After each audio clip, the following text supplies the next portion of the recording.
On account of a bad son. Papiyasi, sinful.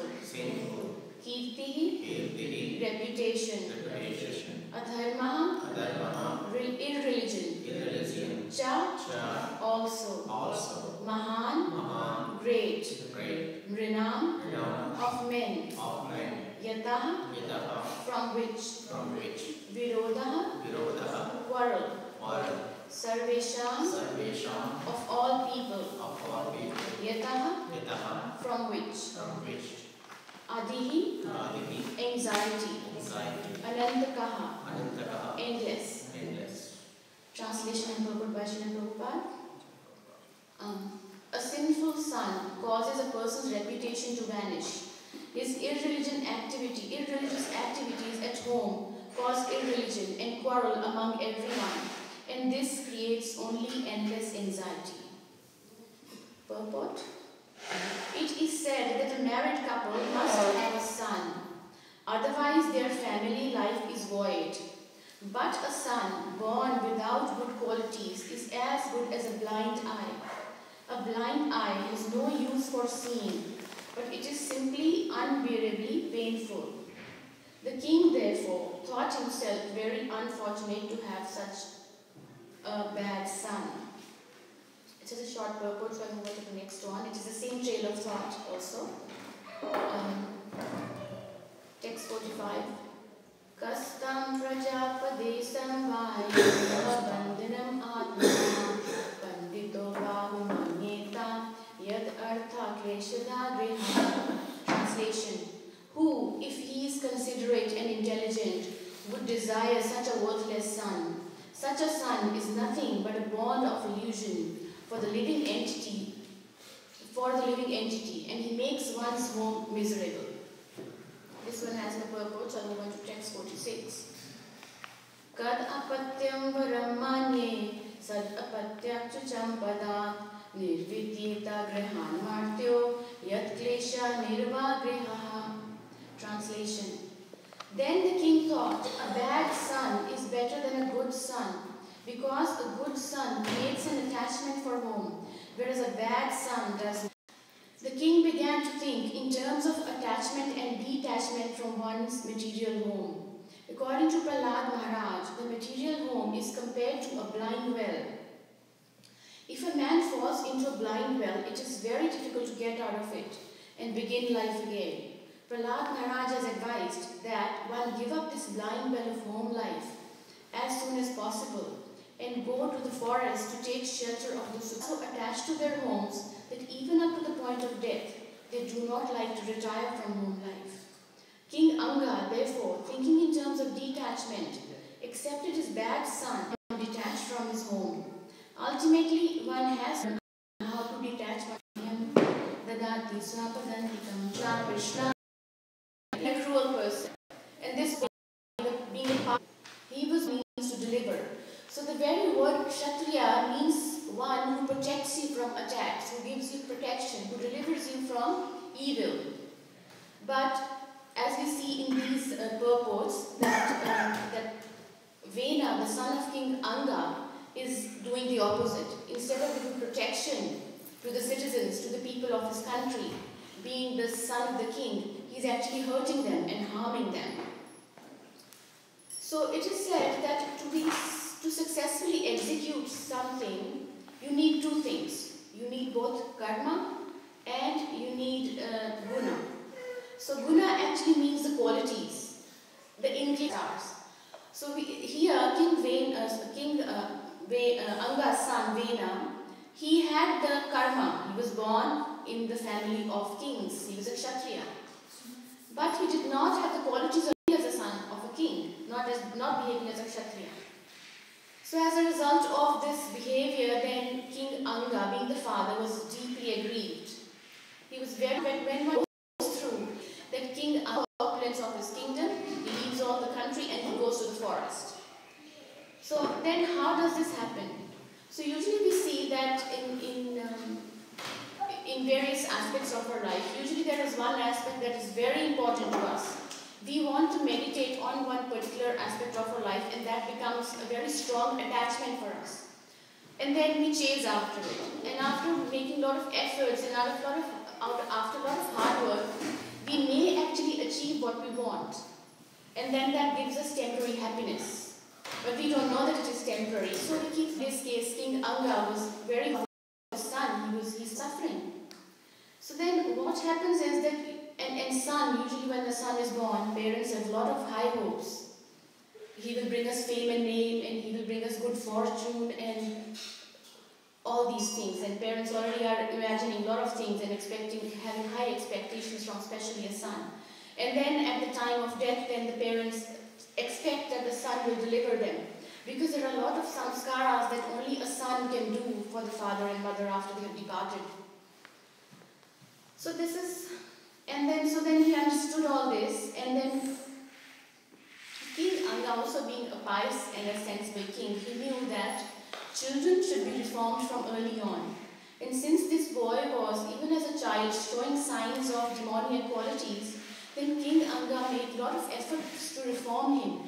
He tried to fix his behavior by giving him, as is mentioned before in a few texts, by giving all sorts of punishments to bring him to good behavior.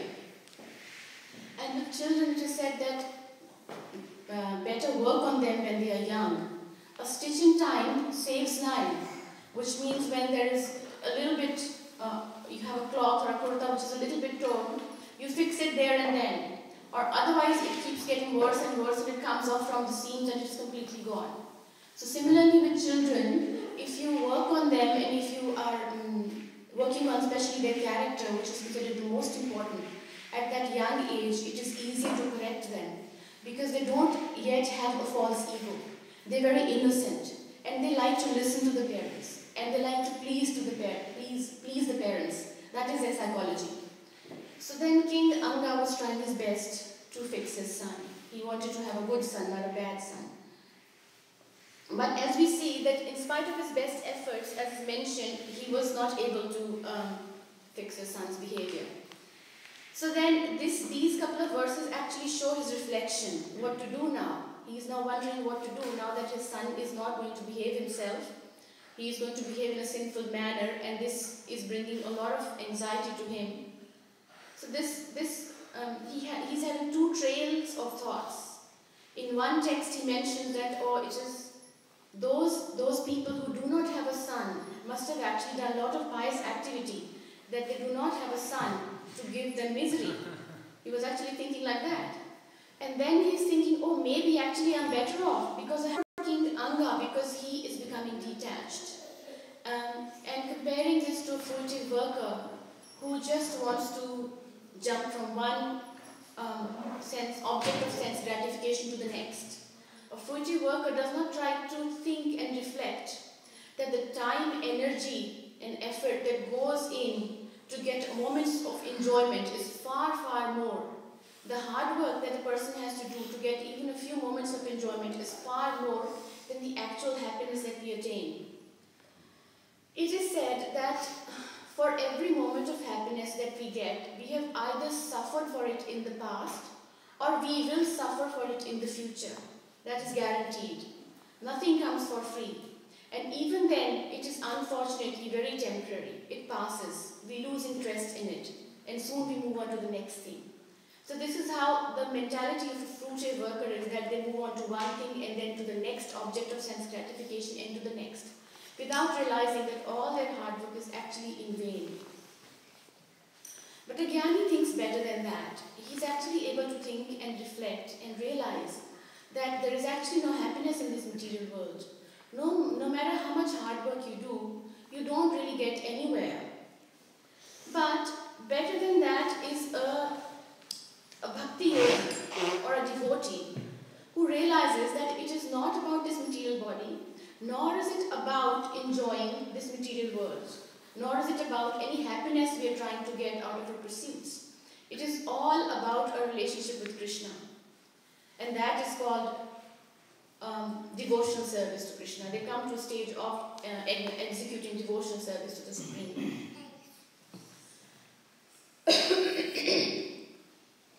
So here we have a material situation in which King Anga, being a pious father, is suffering because of the activities of his sinful son.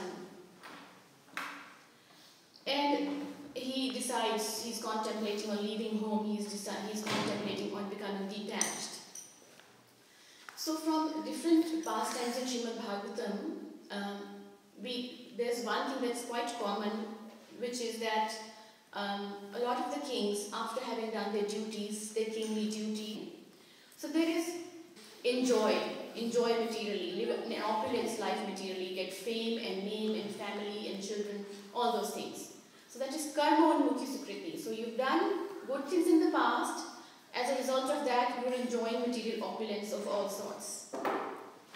And there is moksha unmukhi sukriti, which means that you have done karmas that enable you to attain liberation. And higher than that is bhakti unmukhi sukriti, which means this sukriti, if you have attained by somehow intentionally or unintentionally helping a devotee or helping in some way in devotion to Lord Krishna, then you develop bhakti unmukhi sukriti. And this takes you to devotional service. Then you get into a situation where Krishna puts you in the association of devotees so you can progress. And as is mentioned here that King Anga, he's contemplating on going to the forest.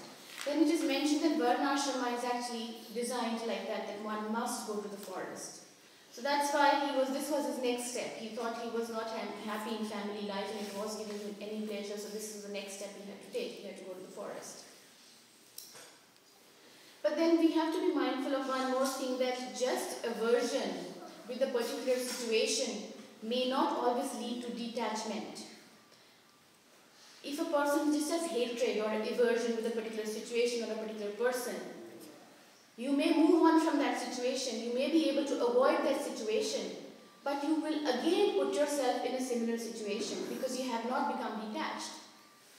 For example, if Anga was too attached with family life, with having a son, he may have decided to have another son. This is a bad son, maybe the next one will be good. You see? Sometimes, but because he had better sense, he was a wise person, and a pious king, for him, the next thing was detachment started to happen in his heart. He started to become detached in his heart. We also see the case of Maharaj Chitraketu. The desperation that he had to have a son was so great that he married thousands and thousands of wives.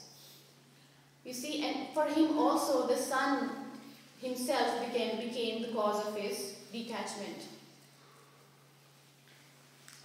And here, King Anga wasn't getting the sun as a natural order of things. It did not occur to him naturally. He did not have a son, and he decided to have a son. And then the sages told him to do a special yajna. So after doing a special yajna to the Lord, then he was able to get a son.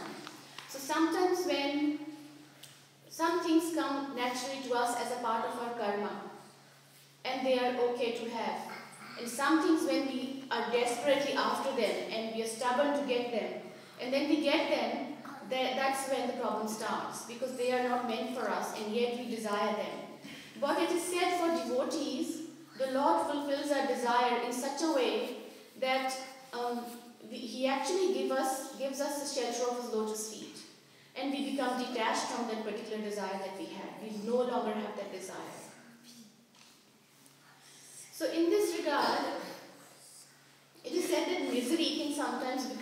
an opportunity for us to become attached. And Srila Prabhupada tells a very nice, interesting story. He says that once upon a time, there was a man. He had 9 daughters. All of them were married, and they were living in their respective homes happily. So once there was a festival, and all the daughters with their husbands, but the son-in-laws are so happy living with them because he's with the nice hospitality that he's giving them, that they don't go back. They just keep on living there. Then the father-in-law feels this is not appropriate. Somehow I have to give them an indication that they should go now. So what he does is, the next day, he doesn't give any salt to them in any of the preparations that he's cooking. There is no salt. So then one of them is quite sensitive, and he realizes, oh, there is something missing. There's a lack of hospitality here. Something is not right. Maybe it's an indication we should leave.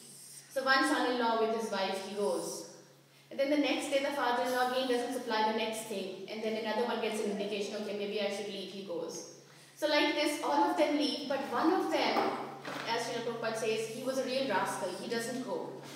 No matter what he's deprived of, or no matter what he doesn't get, and no hospitality, but he doesn't leave. He just wants to live there. So then the rest of the son-in-laws are also thinking, this is not appropriate. It is not a good behavior to have. We have to get him out of there. So then they all get together and they beat him up. And eventually that's what drives him out of there. He doesn't go without that. So they all beat him up, and eventually he realizes he has to leave. And then others are more stubborn, and we need to be kicked really hard, and then only we learn our lessons. So, and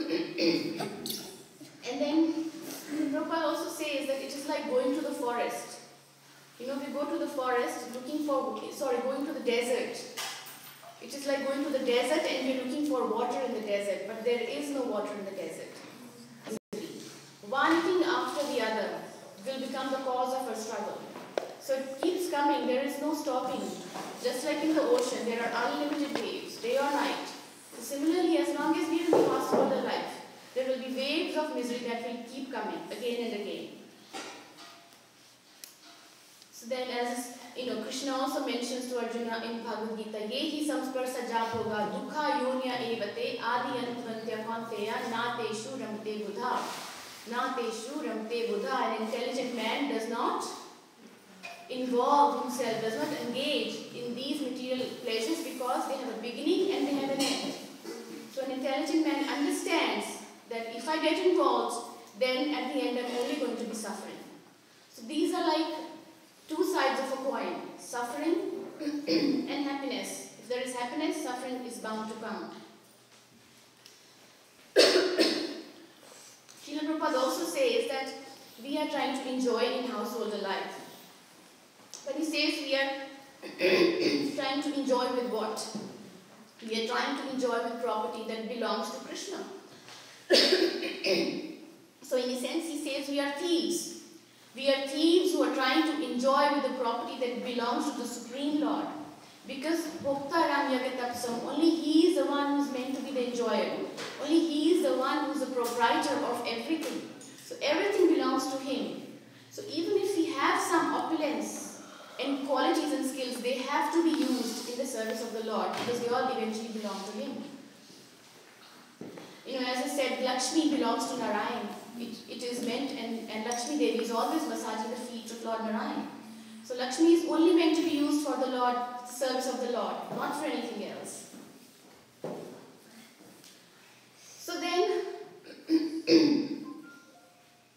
when Maya kicks, then what happens? How should we understand those kicks? So then Prabhupada says that we should actually thank Maya.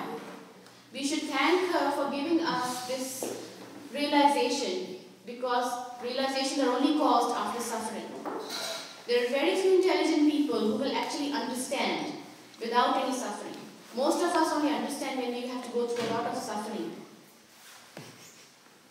Miseries. Miseries caused by other living entities, miseries caused by our own mind and body. So there are so many miseries that are caused, and miseries caused by the demigods, natural calamities. There is too much heat, too much cold, there is drought, there is famine, those kind of things. So then, these have to be seen as objects of our purification. And also sometimes some individuals are there, placed in our life, excuse me, by the mercy of the Lord. And their job is to purify us of our attachments. And therefore we should not become disturbed by their presence. We should not blame them. They are there for our purification. They are there because we have done something in the past to deserve them in our life.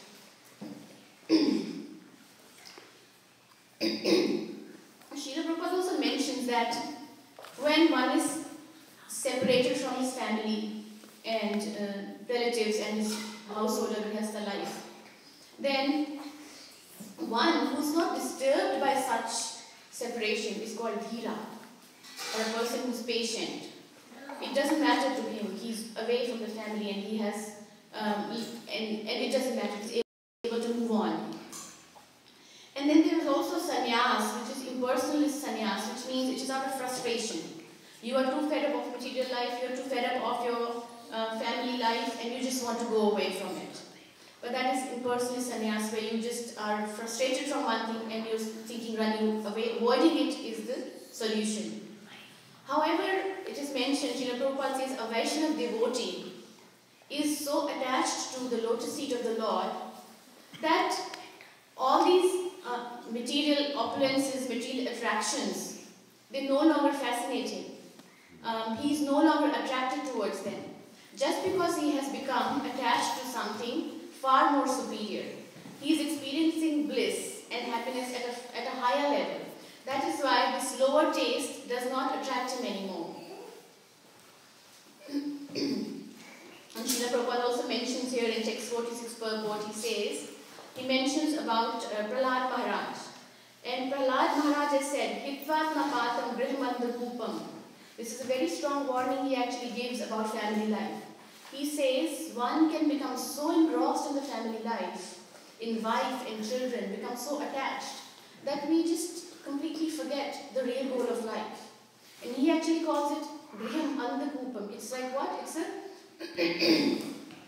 It's a dark well. You know, in the forest there are usually wells. To get water they put the well, and then when you fall in the well, there is nobody in the forest to help you. So you just cry and cry and cry, and then in the end you just die. So that is the destiny of a gross materialist. So then Prahlad Maharaj is actually giving this instruction to his own father Hiranyakashipu. He says, Hitvatma Patam, he says this is a place where all spiritual progress is stopped. Which place? Griham, a householder's life. They are not worried about the progress in spiritual life. They're only worried about their own householder activities. And then he says, Vanam gato yad dharim ashreta. Vanam gato, go to the forest. Prahlad Maharaj is saying, better go to the forest where there is only Krishna consciousness. And then harim ashreta, take shelter of the lotus feet of the Supreme Lord. That is the purpose of the life. So Prahlad Maharaj, even a 5-year-old boy understands this. But in this present day of Kali Yuga, even grown-up adults, we find it hard to understand this philosophy. So then, Srila Prabhupada says that it is actually not easy to give up your material attachments. And even Arjuna admits in Bhagavad Gita that the mind is so stubborn. It doesn't listen. We work on them. We have to first admit that we have them and not nurture them and feed them. Because if we are nurturing them, then they will not go away. Then you will keep having them, and then you are stuck with them. But if you actually first admit that you have these desires and you are nurturing your desires and you are fulfilling them, then after the admittance will come the reflection that you need to get over them, you need to become detached. And once you have that desire, then you need to sincerely pray to the Lord. You know, Srila Prabhupada always gives the example of this marriage party. It's early in the morning and this bridegroom with all his family members wants to cross the river and wants to go on to the other side of the river to get married. So the sun is still not out, it's still dark. And they all get into the boat and they start rowing. And after some time the sun comes out and then they realize that they haven't even moved an inch. Why? Because the boat was still tied with the ropes to the river bank. So the boat didn't move. So they were still rowing. So sometimes our spiritual life is like that, although we are trying to progress spiritually, we are doing devotional activities, but at the same time we are very strongly holding on to our material attachments. We don't want to give them up. So then we're not really going to make much progress, because we are meditating on those material desires and material attachments, and we are nurturing them and maintaining them. So we need to loosen them up. We need to loosen them up in the sense we have to make a conscious effort to get out of the mode of nurturing those material desires. And in this regard, there is the pastime of Bilva Mangal Thakur. Bilva Mangal Thakur became a great saint afterwards, and he's written such beautiful poetry about Radha and Krishna. But the way he started was a great turning point in his life. He had become attached to a prostitute called Chintamani, and he had become so attached to her that his father's Shraddha ceremony, he finished it off in a rush, and he ran off to her. And how did he go? Because she also used to live across the river on the other side, and it was rainy season, so the whole river was in flood, and a dead corpse, a body of a dead man, to cross the river. And when he got on the other side, Chintamani's desire to meet her, to get her association, that he could not see the difference between a snake and a rope. So he used that snake to go up. And when he reached there, Chintamani was shocked. And she then eventually became her guru, because she chastised him. She said that in the dead of the night, when it's so stormy and it is so dangerous to be out there, you had the guts to cross the river, and then you had the guts to climb up using a snake. And she was actually disgusted with him, and she said, if you had had the same attachment for the Supreme Lord, you would have attained your destination. You would have got pure love of God. And when Bilva Mangal Thakur heard this, he was extremely shocked, because he was thinking that she will fulfill his desires, she will let him enjoy her association. But on the contrary, she was disappointed. You see, this is to this extent one can become attached in our desires, in the desperation to get what we want. So that's why Srila Prabhupada warns here that then Krishna will then plant somebody in our life who will actually become the cause of our detachments. And then that person, we should not see them as a... But if we constantly meditate on the facts that miseries come in life, because especially for devotees, they are orchestrated by Krishna. For non-devotees, it may be the result of their past karma, but for devotees, Krishna moves things around. It is mentioned that Krishna will move things around. He can bring forth some misery which was supposed to come 10 years later, will come now, because it will serve a better purpose now.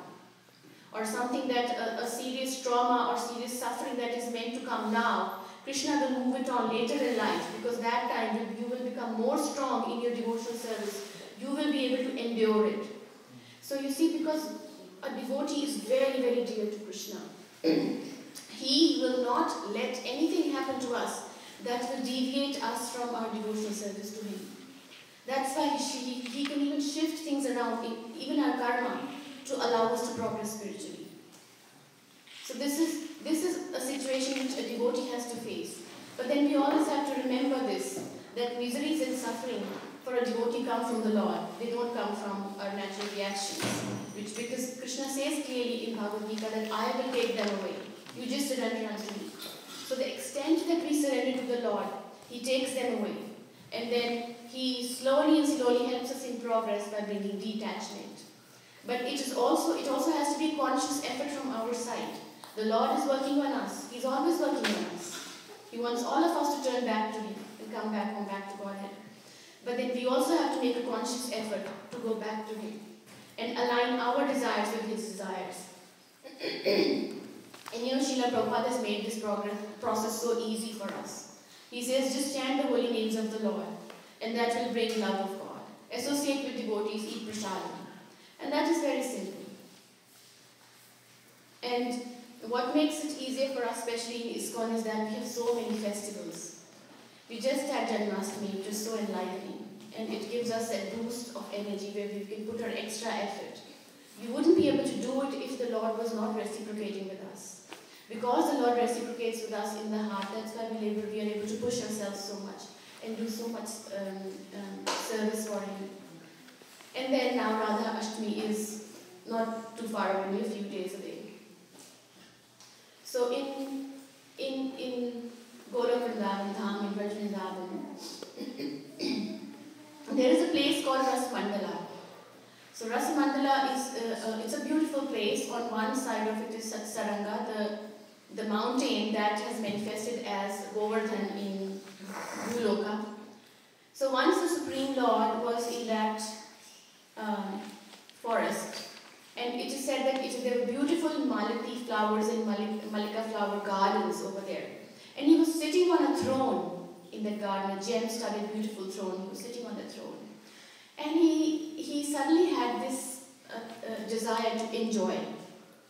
And the moment he had this desire, from the left side of his body came a beautiful lady. And it is said that she was dazzling like millions and millions of moons. And she was wearing a diamond necklace and a beautiful garland of malati flowers. And she was wearing a silk sari. And her smile was so beautiful that when Krishna saw her, he wanted to enjoy with her. And she was none other than Radharani. So when she understood the Lord's desire, she immediately ran to serve him, to get some flowers for him. So this is how she got her name Radha, because Ra means from Rasamandala, they were in the Rasamandala, so Ra, Rasa. And Dha means from Dhavamanam. Dhavamanam means running. So the minute she appeared, she was running to serve Krishna. That's how she got her name Radha. So it is explained that this is how her appearance in Golok Dham, in the spiritual world, actually appeared because when Krishna wanted to enjoy, he cannot enjoy alone. So then his spiritual energy manifested herself from within him, and she took the form of Radharani. And this is how she appeared in the Braj Vrindavan Dham. And then they were both enjoying. And they are both one, they are not separate. Radha and Krishna are none other than but Krishna and his internal energy. So we have such sweet pastimes, and now that Radha Ashtami is just around the corner, if we meditate on these pastimes, it makes devotional service very enlivening and sweet. So I will end here. Are there any comments or questions or corrections?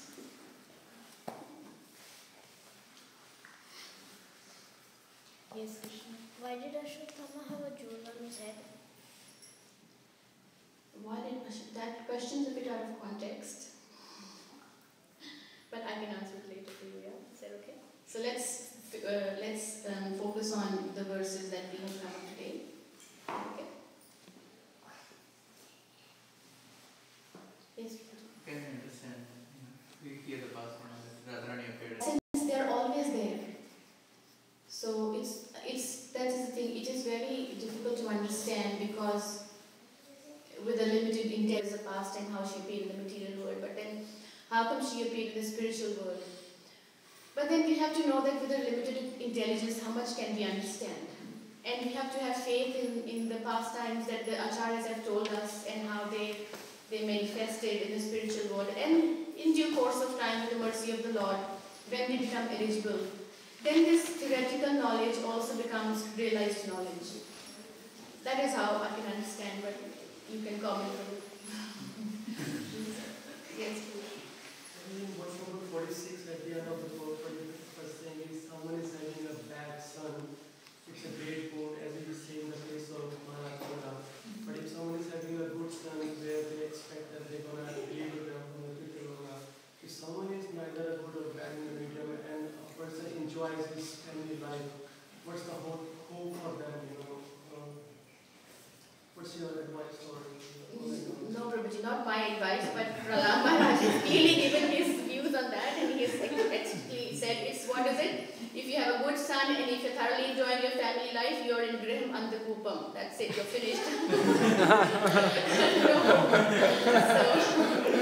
So there is no problem in having a good son. Like there is an example of Kurma Brahmana in Chaitanya Charitamrita, and it is mentioned that he was very opulent. He had good family life, he had fame, name, he had wealth, and he had the good fortune to wash the Lord's feet and they drank the water.